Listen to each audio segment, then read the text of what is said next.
मुंबई गोवा राष्ट्रीय महामार्गावर महाडजवळ वहूर गावाजवळ एक अपघात घडलाय। मुंबईकरून महाडच्या दिशेने जाणाऱ्या एका कारने मोटरसायकलला पाठीमागून जोरदार धडक दिली। या अपघातात एक दुचाकीस्वार जखमी झालाय। सायंकाळी 5 वाजेच्या सुमारास हा अपघात घडला।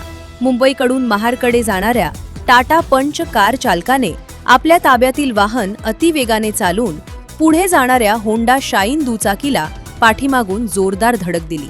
या धडकेत महाड येथील 55 वर्षीय प्रमोद मनोहर काळे हे जखमी झाले असून त्यांना तातडीने उपचारासाठी महाडमधील खासगी रुग्णालयात दाखल करण्यात आले।